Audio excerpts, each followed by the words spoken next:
and the Liberty have made a lot of changes. It's not over yet. Don't feel any panic. I know they are half a game behind Atlanta, a few games behind Minnesota. I've lost those games to the worst teams in the league, but they made some changes. They waived Marquisha Davis, who was a rookie last year, won a championship, was their draft pick in the draft last year. Jalen Sherrod, who was signed, went undrafted and did amazing for the Liberty off the bench last year as well. Jalen Sherrod has been picked up by the Minnesota Lynx, so that was interesting to see. I believe Marquisha got picked up by the Chicago Sky, but the Liberty made those moves to make space for Emma Niesemann. Emma Niesemann is the 2019 Finals MVP. Oh, really? Yeah, she's the 2019 Finals MVP for the Washington Mystics. Played with Natasha Cloud, Brittany Sykes, Elena Della Don, and she won Finals MVP with those great players that I just mentioned coming off the bench, the first player to ever do so. Wow. So that's a great addition to the Liberty. And where did they get her from? She was from EuroLeague, so she was out the league last season. I think the last time she played was for the Sky, I believe, in 2023. She was a 2025 EuroLeague MVP.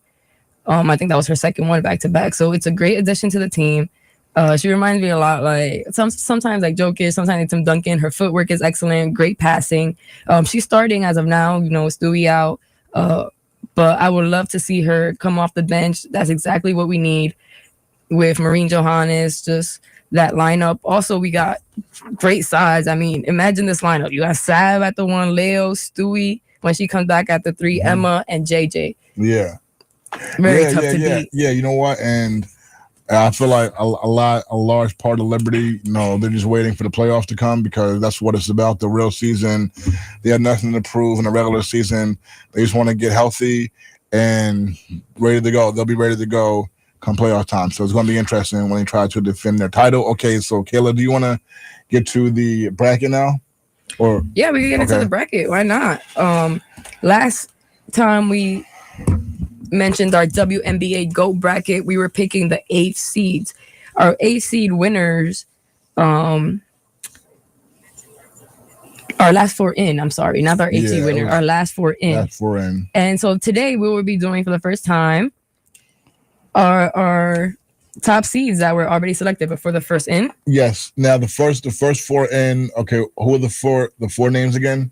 We had Caitlin Clark, who won against Rebecca Brunson in Region D. That was tough. That was very tough, just because of her MVPs and how much Rebecca has won. But Caitlin Clark's impact and we're looking towards the future, I guess. But that was Region D. Region C, we had Cappy Pondexter versus Ann Myers, and we chose Cappy Pondexter at the 8th seed. For Region B, we had Dina Nolan versus Cheryl Miller, and we chose Cheryl Miller. And for Region A, we had Teresa Weatherspoon and Rebecca Lobo, 2 New York Liberties, and we ended up choosing Teresa Weatherspoon. Right, definitely. Great, yeah. Okay, so we'll start off with Region A. Like I mentioned, Diana Taurasi versus Teresa Weatherspoon. So 2 great guards. Yes. Diana Taurasi, WNBA's all-time leading scorer, 3-time WNBA champion with the Phoenix Mercury, all with one team. MVP in 2009. League MVP, 2-time Finals MVP, 5-time Olympic gold medalist, 10-time WNBA All-Star, and that's not even to say her overseas career. If you've seen her new documentary on Prime, is really good. Taurasi, check it out when you get a chance. But yeah, Taurasi is literally widely considered the GOAT. Yeah, for a reason. Yeah. Teresa Weatherspoon. We had a great conversation about her last time when she went up against Rebecca Lobo. She's a beloved New York Liberty, a college champion, but the run ends here for her. Yeah, that was pretty easy. Don't get me wrong, Teresa Weatherspoon, great career, 5-time WNBA All-Star, 2-time WNBA Defensive Player of the Year.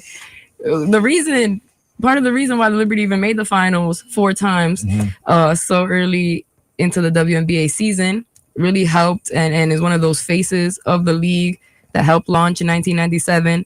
But Diana Taurasi is just her dominance, her ability to be so great for so many years. It was something rare to see in the WNBA, not only because the WNBA was young, but it wasn't common, just the little amount of roster spots to be able to stay in one team and just have so much impact to one community, as she did for Phoenix.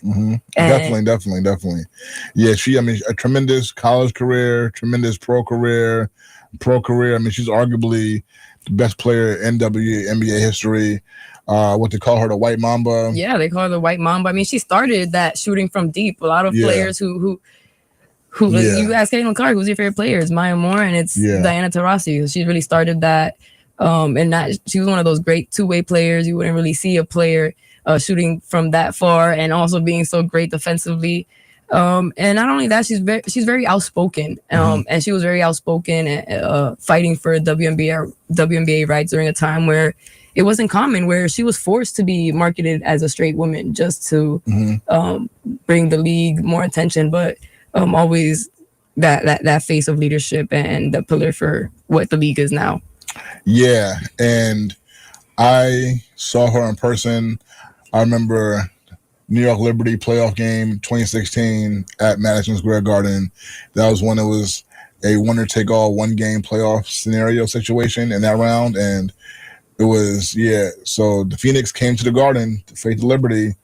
I remember it was a close game, and then, like, in the fourth quarter, Taurasi took it over. Just took it over. She took the game over. One of those few players who can really just do that. And it was really, even though I was going for the Liberty, it was tough. I mean, it was disappointing because we got bounced, you know what I'm saying? So we got a tough playoff loss. I mean, everybody was hurting, you know what I'm saying? But it was cool to be able to witness greatness, and like, wow, this is it right here, you know what I'm saying? Like, this is why she is who she is.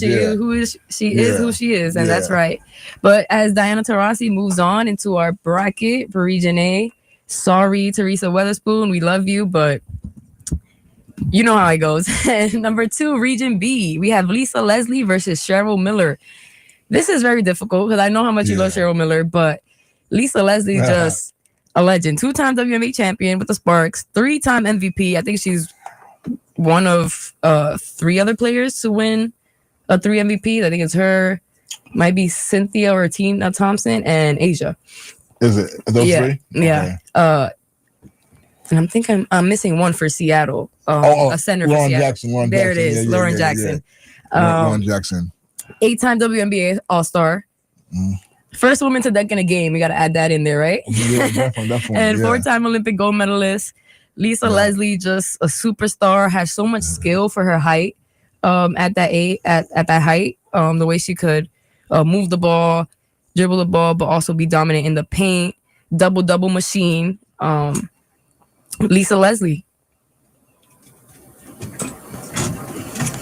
And at 8, Cheryl Miller, 3-time Naismith College Player of the Year, which is just difficult to win 3 of those. NCAA champion with USC in 83 and 84, back-to-back gold medalist in 84.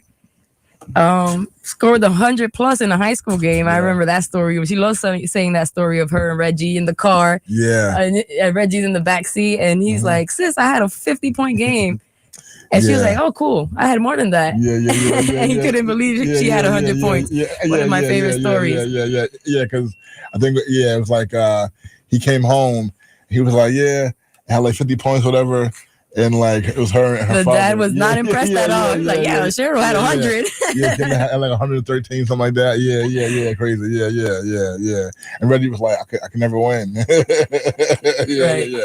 No, definitely. I mean, Cheryl Miller, like, when I think about all-time women basketball players, she is one of the first people who come to my mind, so this definitely going to be a tough one right here. I mean, she had a great college career.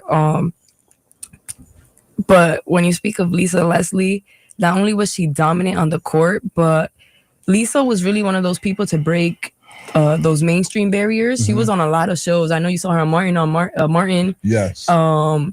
in a lot of different shows on Elmo. During Yeah. that time, like Lisa Leslie was really the face of the league. Yeah, and one thing I thought about too, I'm not sure if she was in the movie. I can't remember, but I know. Have you ever seen the movie Love and Basketball? Yeah. Yeah. So the LA Sparks are in that movie, and so because